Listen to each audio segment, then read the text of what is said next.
First, I want to thank everybody for coming. I just want to start out by saying that initially the day this happened on March 2nd, I was asked if I wanted to give or say anything to the suspect, and my response was that we're going to get you. Well, today I'm happy to announce that we did, in fact, identify several suspects. I just want to take a few moments to provide some information and a timeline of events. On Monday, March 2nd, at approximately 6:49 hours, a bomb threat was called into Harvey High School. At that time, additional information was given that there would be 2 students with firearms that were going to arrive at the school, and they were going to shoot the students as they left the building. At that time, all of my shift officers responded, and the high school was secured, as well as the perimeter. School officials made the decision at that time to evacuate the schools. The students were placed on buses. Officers escorted the buses and the students to Heritage Middle School, and they were escorted off the buses and into the school. The evacuation took place from there.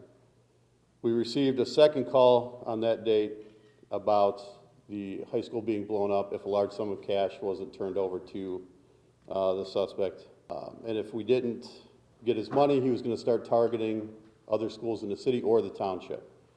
At that point, I ordered the response of all off-duty officers to come in and assist, and subsequently all Painesville schools, both public and private, were evacuated.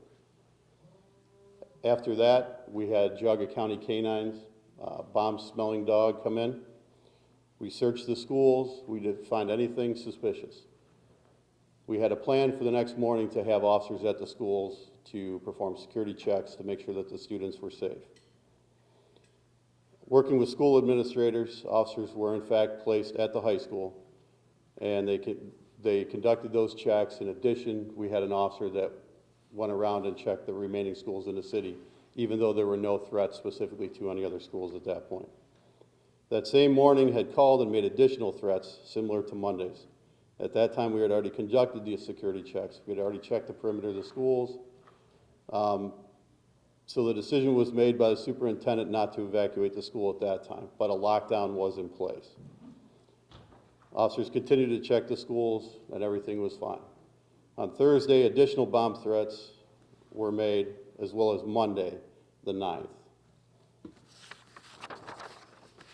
During the course of the investigation for the detectives, they quickly realized the scope of the investigation stretched far outside the city of Painesville. Realizing the exhausted efforts ahead of them, we partnered with the Lake County Sheriff's Office, the Painesville Office of the FBI, and through a collaborative effort, detectives identified a 17-year-old juvenile suspect who does not attend Harvey High School. The investigation led to serving of multiple search warrants. It's still ongoing, and charges will be sought for any person involved, associated with, or assisted in any way for these situations. Based on our investigation, we're ultimately able to assist several other agencies with threats that they had received. Those agencies those threats were directed towards locations in Canada, the East Coast, and the recent bomb threat at Strongsville High School. The investigation revealed that these incidents were an act of swatting. Swatting involves reporting life-threatening emergencies in the hopes of bringing in specialized units for the police and the fire departments, to include SWAT and the bomb squad, in the hopes that these areas, schools, buildings, public areas, are all evacuated. These complaints are fabricated in order to discredit someone as a prank or as a personal vendetta. The cost of these pranks is extremely high, with the agency costs rising to thousands of dollars. Families having to leave work to lose wages that they need to support their families, and pulling valuable emergency services away from people who have true emergencies.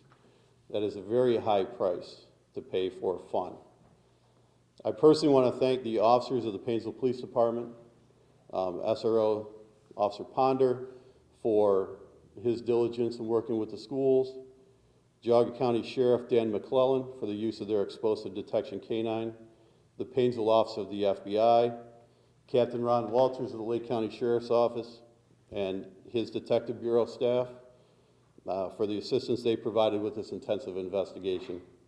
I would also like to thank Prosecutor Charles Colson and his staff for their hard work in assisting with search warrants and many, many consultations.